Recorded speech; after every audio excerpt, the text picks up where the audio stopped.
we're going to talk obviously about Mamdani. We're going to begin with Mamdani closing in Cuomo's lead in New York City mayor's race, says new mayor's poll. However, the poll also shows, like, I think the poll also shows there is a big gap still. It's a little concerning. It makes me a little worried, but it's good to maintain revolutionary optimism in this circumstance. Let's take a look. with the race for New York City mayor, and Zohran Mamdani is closing the gap with former Governor Andrew Cuomo for the top spot 6 days before the primary.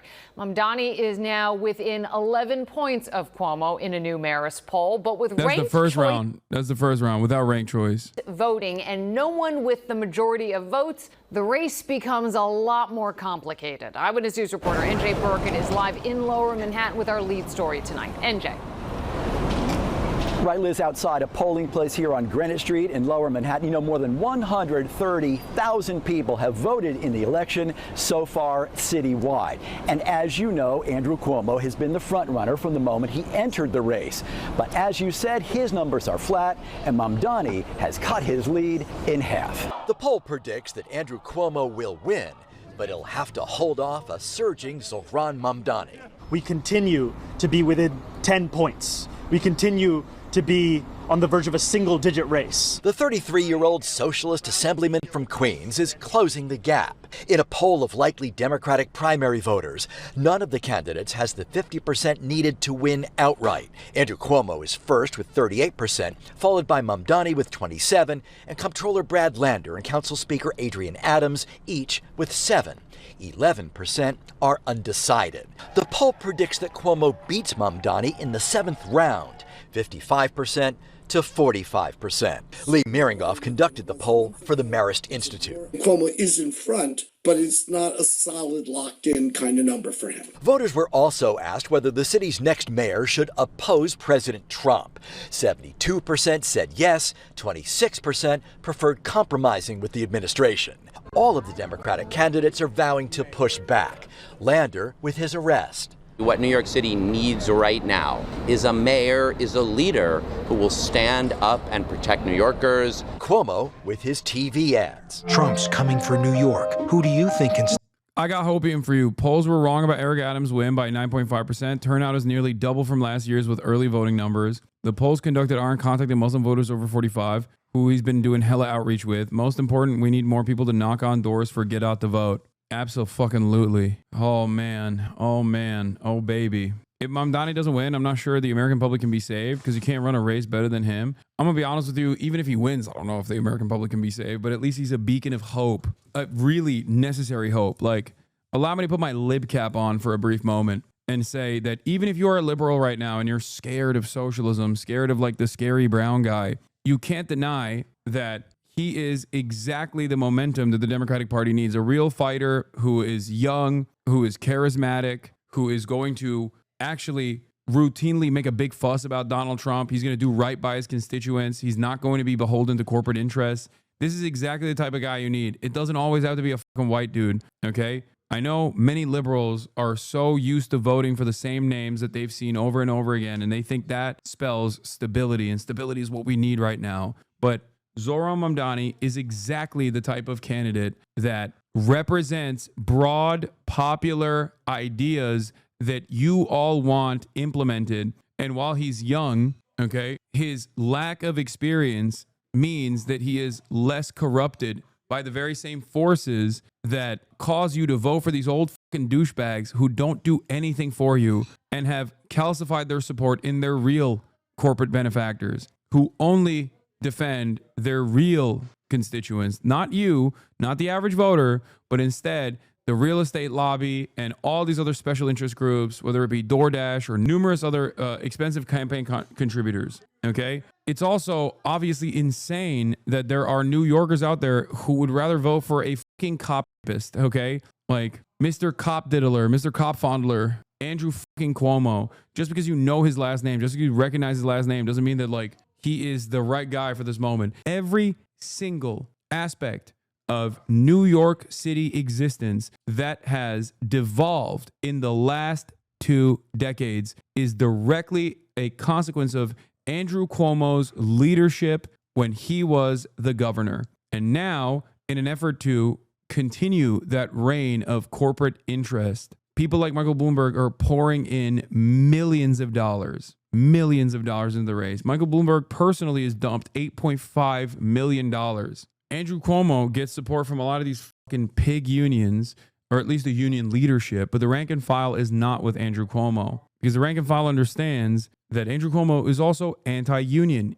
He has already destroyed New York politics and made New York Republicans significantly more powerful in the state so that he could maintain his grip of power. He is exactly the kind of corrupt pervert that has ruined the lives of regular New Yorkers. He is everything that's wrong with New York politics. He's everything that's wrong with the Democratic Party. His attitude is precisely the reason why you have tremendous resentment right now at this very moment towards the feckless ineptitude that you see from the Democrats. You need a guy like Zohran. You need a guy like Zohran. You need a fighter. And my God, are they doing everything they can now in the last round, because he's become a real threat to the established order and the comfortable corruption that they want in business as usual politics, that they're trying to rat fuck him as aggressively as possible. And in the process of doing that, they've opened up an unlimited money faucet, and they're attacking him, claiming he is an anti-Semite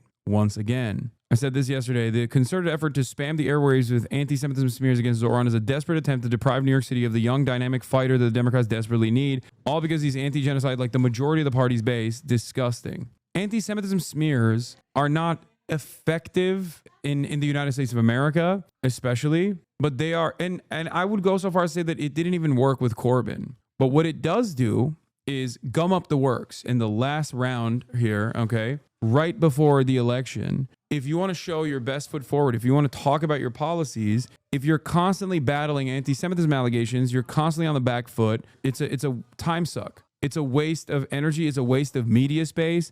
Like it'll be the thing that you're remembered by.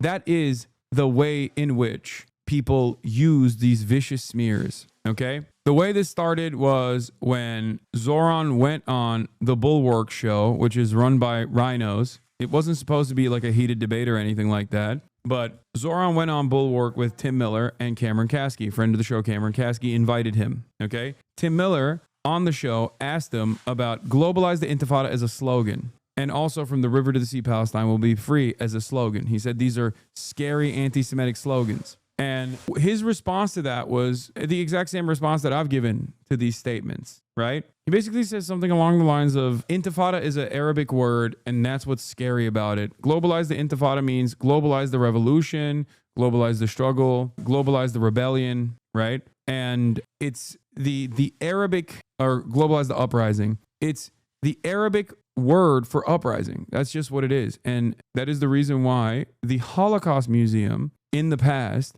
when describing the Warsaw Ghetto Uprising, when they translated to Arabic on their pages, called it the Warsaw Ghetto Intifada. Now, of course, the Holocaust Museum, which is so, what I'm about to describe to you is so disgusting in general, but the Holocaust Museum doesn't just educate people on the Holocaust. The Holocaust Museum's primary function now, beyond educating people on the Holocaust and the depravity of mankind and the banality of evil and how we got here, outside of that function, the Holocaust Museum also serves a secondary, perhaps more important role right now, which is to defend Israel. So the Holocaust Museum, somewhere along the way, I believe in like 2024, in the month of March 2024, after pressure from Zionist groups, changed the interpretation. The Arabic interpretation on their website used to say Warsaw Ghetto Intifada. They changed it to a different name. Ironically enough, the name that they changed it to is now even more radical. It's the name Hamas uses as well. But most people don't know that, okay? So they changed it to a different Arabic name after pressure, after they received pressure. Yeah, Mukawama. I'm not saying that correctly, but it means resistance, which is the M in Hamas, okay? Mukawama. Harakat al-Mukawama al-Islamiyya is the full name of Hamas. Hamas is an acronym, for those of you who don't know. Harakat means movement, al-Mukawama al-Islamiyya, which means the Islamic resistance movement. Hamas is an acronym for people that don't know. Okay, so ironically enough, the fucking Holocaust Museum literally changed it to seemingly a more radical interpretation. But the real reason why they did it is because people are just scared of Arabic words. But it's so difficult to have this conversation. It's so fucking difficult to have this conversation with people because they too have this fucking nascent Islamophobia and they don't want to address it and they don't want to talk about it. They don't want to think about it. So they'd rather behave like a racist person who just called out for their racism. Everyone here that is not white or has some form of marginalization has experienced this before. When you call someone out for a form of bigotry that you have experienced, that person won't go, oh, my bad, I'm sorry, let me check myself. They'll turn around and double down and be like, you're the asshole for even fucking, bringing this up. You're the real villain for calling me a racist, not me for being racist. You're the villain for calling me a racist. This is how Islamophobia works. It's so prominent. It's such a prominent fixture of modern American politics that you can go on The View and have a bunch of dumb fucks talking about how fucking, in Iran, women are not educated. And after all of those pathetic smears that really went nowhere, a reporter asked Zohran why he doesn't respond more aggressively when someone calls him an anti-Semite. That there's no room for anti-Semitism in this city, in this country. And I've said that because that is something I personally believe. And ultimately, to your question of why not a more visceral reaction, part of it has been colored by the fact that when I speak, especially when I speak with emotion, I am then characterized by those same rivals as being a monster, as being at the gates, language that describes almost a barbarian looking to dismantle civilization. And part of this is the very sad burden of what it means to be the first Muslim candidate to run for mayor, is to deal with dehumanizing language, to deal with a former governor who doesn't even view Muslims as being a part of this city sufficient that he would visit a mosque in the more than 10 years. And it pains me to be called an anti-Semite. It pains me to be painted as if I am somehow in opposition to the very Jewish New Yorkers that I know and love and that are such a key part of this city. And yet I know that when I share that emotion, I continue to face a language as if I am a beast. And it takes a toll to wake up in the morning and read messages that say things like,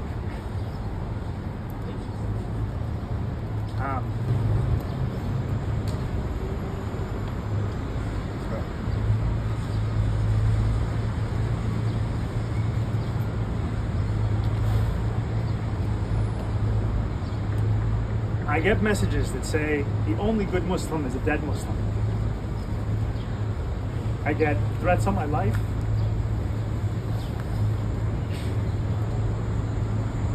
On the people that I love. And I try not to talk about it. Because the function of racism, as Toni Morrison said, is distraction. Yeah, this is an experience shared by every Muslim person, okay? I don't even fucking visibly look Muslim, and even I still fucking experience it.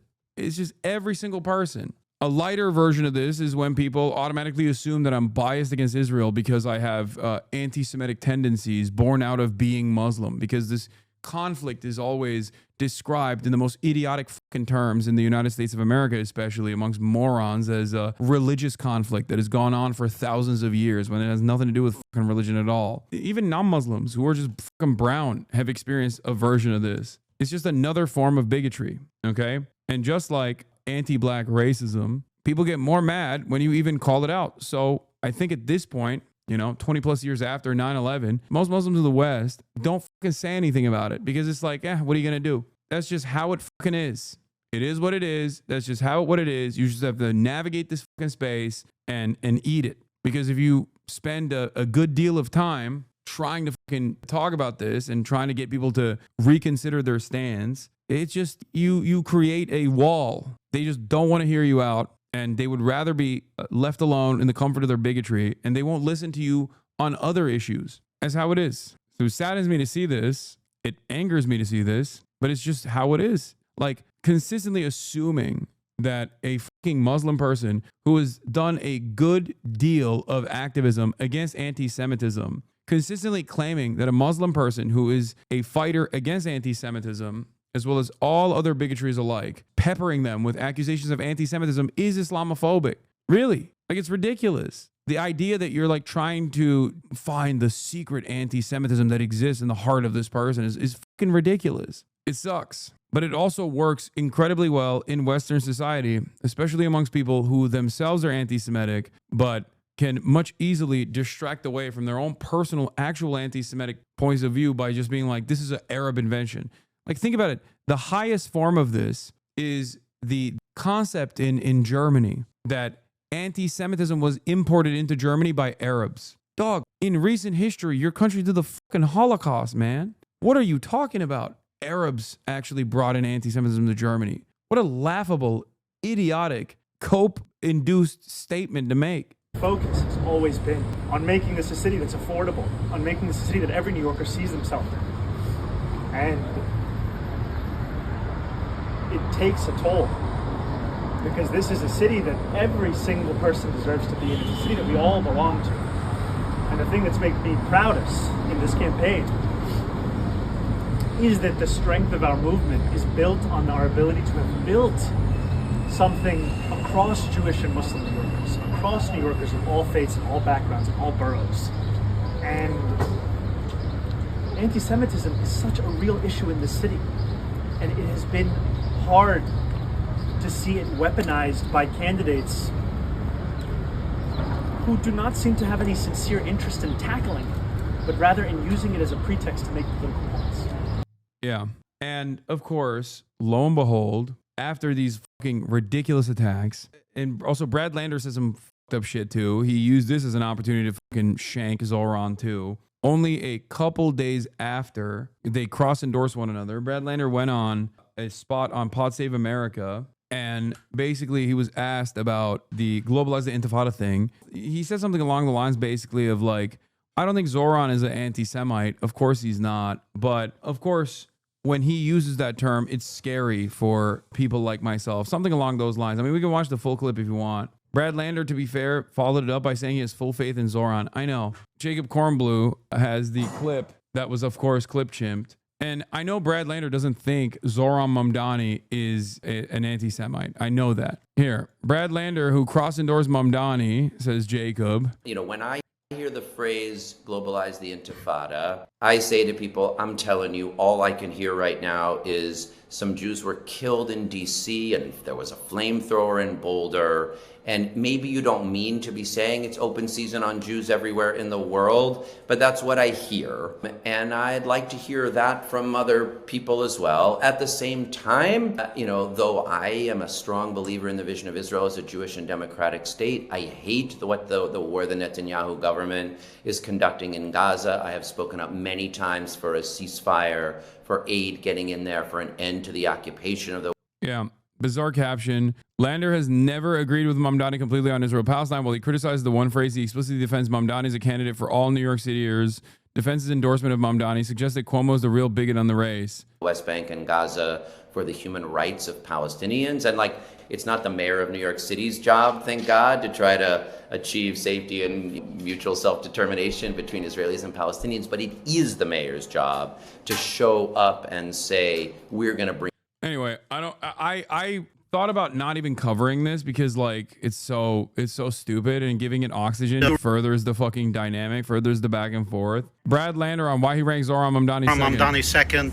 You saw him being attacked yesterday. How do you feel about him being sort of labeled as anti-Semitic and not sensitive to the feelings of Jewish New Yorkers? Yeah, I've said this many times throughout the campaign, and I'll say it again. I am a proud Jewish New Yorker. Raising these two beautiful Jewish kids in this city is one of the great joys of my life, and nobody will fight harder to keep this city. I think Brad is a liberal Zionist. That's what it is. At the end of the day, he is a Zionist still. And I think he's a perfect demonstration of what I mean when I say, for a lot of these guys, it just bricks their brain. Israel is this final contradiction that they cannot resolve. Do I think Brad is a nice person? Absolutely. I do. I think he is, and I believe he believes he's a nice person. But definitionally, he is a nice person that either is deluded himself into thinking that this ethno-state project is actually one that could be done while maintaining liberal values, which is fucking ridiculous,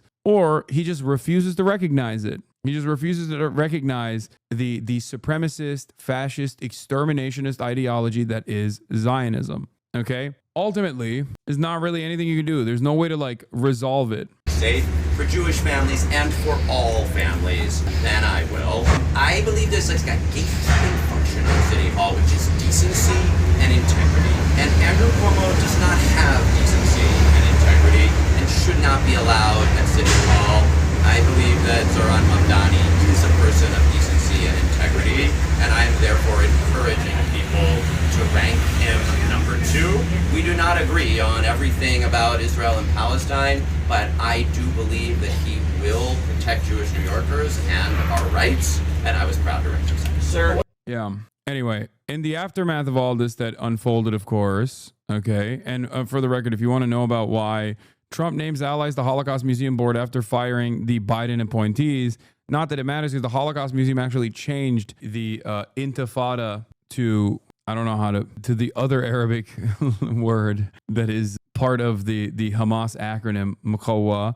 Okay. I don't speak Arabic for those of you who don't know. Yeah. They did that under the Biden administration. Yeah. They changed it to a more radical term, ironically enough. This seems to be in response to Zohran Mamdani saying the museum has used the word Intifada when discussing the Warsaw Ghetto Uprising in Arabic. Per Wayback, looks like they used Intifada Uprising on their site till mid-2024 when they switched up to Mukawamet, which is wild because, like I said, Hamas is the acronym and the M in Hamas is for Mukawama.